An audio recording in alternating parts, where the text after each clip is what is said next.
সেই ব্যক্তি যে ব্যক্তি নাকি কালেমা পড়ে, নামাজ পড়ে, আবার ব্যবসায়ী হলে ওজনে কম দেয়, খাদ্যে ভেজাল দেয়, মানুষের সঙ্গে প্রতারণা করে, টাকা নিয়ে ফেরত দেয় না, ওয়াদা খেলাপ করে, চুরি করে, ডাকাতি করে, জেনা করে, সুদ ভিত্তিক ব্যাংকের থেকে টাকা তুলে ব্যবসা করে, সুদের ব্যবসা করে, ঘুষ দেয়, জেনা করে, আর একদিকে নামাজ পড়ে, সময় হলে আবার হজ করে আসে।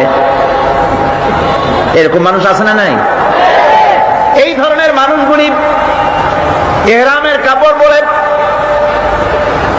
হজের নিয়ত করে জিদ্দায় পা রেখে যখন বলে লাব্বাইক আল্লাহুম্মা লাব্বাইক লাব্বাইক লা শারীকা লাকা লাব্বাইক ইন্নাল হামদা ওয়ান নি'মাতা লাকা ওয়াল মুলক লা শারীকা লাক লাব্বাইক আল্লাহুম্মা লাব্বাইক, আয় আল্লাহ, প্রভু হাজির, প্রভু আমি হাজির, হে আমার রব, তোমার গোলাম হাজির।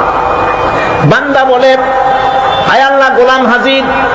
গায়েব থেকে আওয়াজ আসে, আল্লাহর পক্ষ থেকে বলা হয় লা লাব্বাইকা ওয়ালা সাদাইক। বান্দা বলছে আমি উপস্থিত মাবুদ, আর মাবুদ বলছে আমি তোমার উপস্থিতিকে গ্রহণ করলাম না। তুই বলছো হাজির, আমি বলছি তুমি অনুপস্থিত, তোমার উপস্থিতি আমি গ্রহণ করলাম না। কারণ তুমি যে টিকিট করে আসছো ওইটা হারাম টাকা, যে রামের কাপড় পরেছো ওইটা হারাম টাকা দিয়ে কেনা, মক্কা মদিনায় যে খরচ করবে, তাবুতে থাকবে, বাস ভাড়া দেবে, যা খাবে, জায়নামাজ কিংবা তসবিহ কিংবা মার্কেটিং করার জন্য যে টাকা আনছো, সব হারাম। তোমার গায়ের গোশত হারাম, তোমার গায়ের রক্ত হারাম। হারাম খেয়ে পেটটারে সাইজ মতো বানাইছো, এরকম করে হারামের টাকা দিয়া হজ করতে এসেছো, তোমার উপস্থিতি আমি গ্রহণ করলাম না। নাউজুবিল্লাহ।